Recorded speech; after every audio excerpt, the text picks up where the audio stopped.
no nosso quadro Ponto de Vista de hoje, a gente vai contar com a participação de Paula Sampaio, que já está aqui com a gente no nosso estúdio. Bom dia, Paulinha, tudo bem? Bom dia, Nayara. Queria dizer que eu amei esse look, viu? Obrigada. Olha esse look, ó, já tem um tempão, viu? Mas eu também gosto muito dele, dessa combinação preto e branco. A gente nunca erra, né? Sempre. Eu sei que você gosta de moda, Paulinha. Eu também gosto, viu? Com certeza. Mas sei que você gosta mesmo de política. É minha área, Nayara. Essa é sua área, essa é sua expertise, né?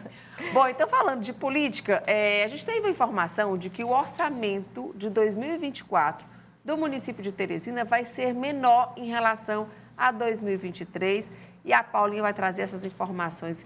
Essa redução vai ser de quanto? A previsão de quantos milhões ou bilhões, já que a gente está falando de um orçamento de uma cidade inteira?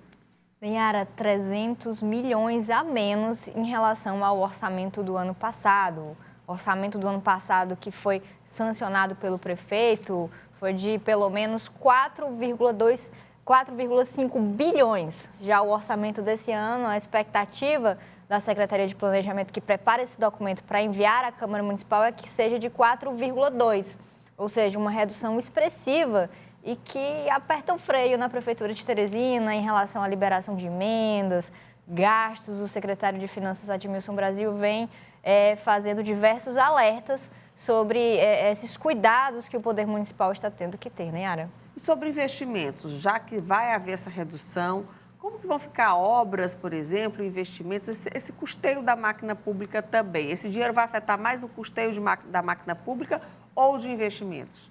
Olha, Nayara, essas reduções, elas acontecem principalmente por conta de quedas do FPM, que é o Fundo de Participação dos Municípios, e do ICMS, questão que, inclusive, as duas estão judicializadas. Agora, o prefeito Doutor Pessoa, o secretariado também, vem reforçando duas coisas. Não deve haver atraso salarial e não deve haver nenhuma interrupção no programa de investimentos de obras da Prefeitura de Teresina. Essas têm sido as duas prioridades da Prefeitura de Teresina, ao que dizem os interlocutores do Palácio da Cidade. Nessa questão de obras, a Prefeitura tem R$1 bilhão em empréstimos que foram aprovados pela Câmara Municipal e essas obras devem seguir até o ano que vem com esses recursos. Então, esses dois pontos é o que a Prefeitura garante que não vai haver nenhuma implicância em relação a essa redução de recursos. Inclusive, a gente tem a fala do secretário de Planejamento, né, João Henrique Souza, em relação a esse assunto. Confira. Eu diria que vejo tudo isso com tristeza, porque nós precisamos aumentar os recursos e não vê-los diminuir. E é evidentemente que os recursos propostos para o próximo ano pela Secretaria de Finanças da Prefeitura, pelo secretário Admilson Lustosa, eles são menores do que aqueles que foram feitos este ano. Então isso não é bom, isso é ruim. Por quê? Porque houve uma série de cortes de recursos próprios da Prefeitura e por isso, naturalmente, a Secretaria de Finanças teve que adequar o volume de recursos que são realmente possíveis de chegar no próximo ano. Então isso cria alguma dificuldade, mas todas aquelas obras projetadas pelo prefeito, que estão sendo feitas com recursos externos, elas não terão nenhum problema de continuidade. Os recursos estão garantidos. Bom, agora a gente vai mudar de assunto, eu e a Paula Sampaio aqui, a gente vai falar de um assunto nacional. Inclusive que envolve o deputado piauiense Merlong Solano, do PT. Ele é relator da medida provisória, né, de valorização do salário mínimo. E ontem o relatório dele foi aprovado pela comissão. Eu queria que você explicasse melhor o que aconteceu e, de fato, o que está previsto acontecer em relação a isso. Nayara, foi aprovada pela comissão mista, ou seja, comissão temática que é composta ali por deputados e senadores, a medida provisória do salário mínimo, ou seja, ela estabelece de fato esse salário que hoje foi fixado pelo governo federal de 1.320. E esse ano, essa medida, Nayara, todo ano isso passa pela Câmara, pelo Senado, vem com duas novidades.